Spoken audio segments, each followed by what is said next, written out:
Doctor, volviendo a los hechos de mayo, y desde el punto de vista económico, allí hubo también una división indiscutiblemente porque estaban los intereses de los porteños para hacerse de la aduana, de todo el manejo de la caja, ¿no? Es que es así porque apenas se producen los sucesos de mayo, como toda revolución, la revolución norteamericana y la revolución francesa tuvieron su costado económico. En la revolución norteamericana los colonos norteamericanos querían comerciar sin impuestos y después los burgueses franceses también.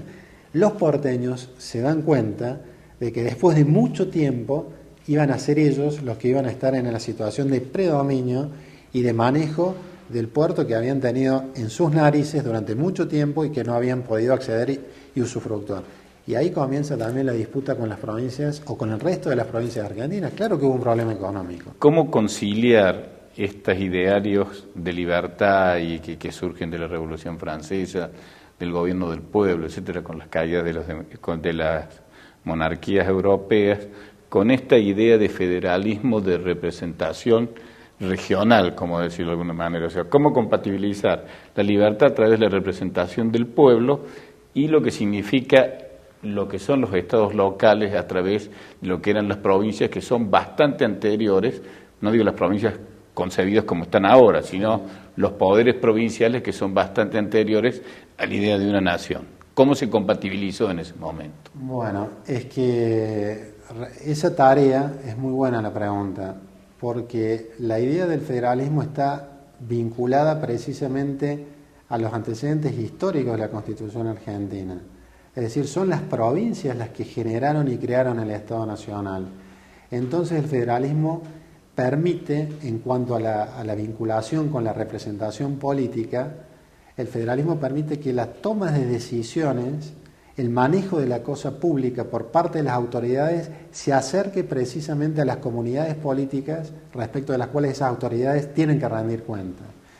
Entonces, el ideario de Mayo, que yo creo que es en el fondo fuertemente federal, más allá de ahí la controversia o la disputa con la provincia de Buenos Aires, el ideario de Mayo es esencialmente federal. Es decir, la idea del federalismo está en los orígenes de la República.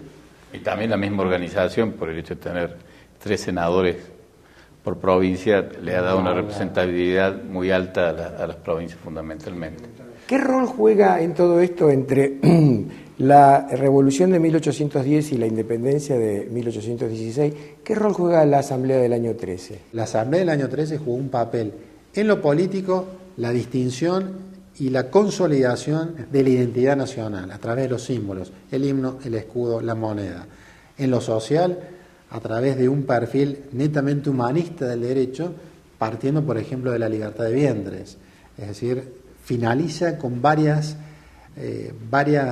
resabios autoritarios que venían de la época de la colonia. A su vez, establece el principio de la igualdad, la prohibición, por ejemplo, de los títulos de nobleza o de las prerrogativas de sangre. Es decir, es una tarea muy, muy importante y que lamentablemente por ahí en las cátedras universitarias, por cuestiones de tiempo, uno no puede explayarse como querría.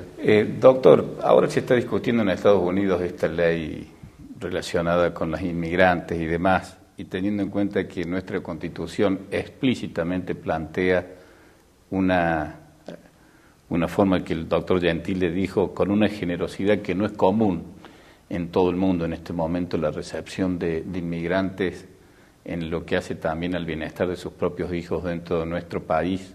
¿En qué se animó esa situación? ¿En qué estuvo motivada en la Constitución del año 53 como prolongación de esta consagración de los derechos humanos con la libertad de vientres y toda esta visión humanista que usted planteaba de la Asamblea del año 13? Bueno, el tema de la inmigración es un tema que preocupó mucho, tanto fundamentalmente a las que yo considero son las dos mentes más poderosas del siglo XIX en la República Argentina, que fueron Sarmiento y Alberdi.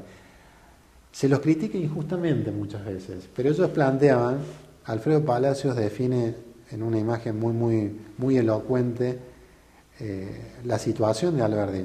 era un constructor en el desierto. Alberdi, cuando escribe las bases, se da cuenta que la República Argentina tenía 700.000 habitantes. Entonces, desde el preámbulo y en varios de los artículos que él propone en su proyecto de constitución que envía a Urquiza, era una política de Estado el poblamiento territorial, es decir, gobernar era poblar en aquel momento. Gobernar era poblar.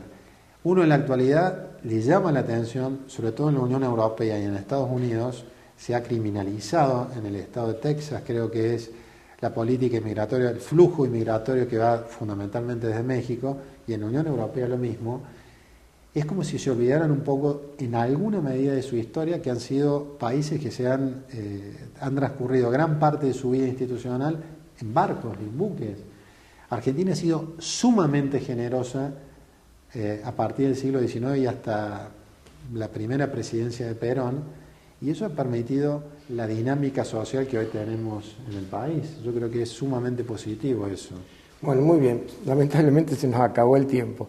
Doctor, le agradecemos mucho que haya estado en nuestro programa. Yo le repito mi agradecimiento y hasta el próximo encuentro. Exactamente. Como Gracias, Rogelio. Gracias a vos.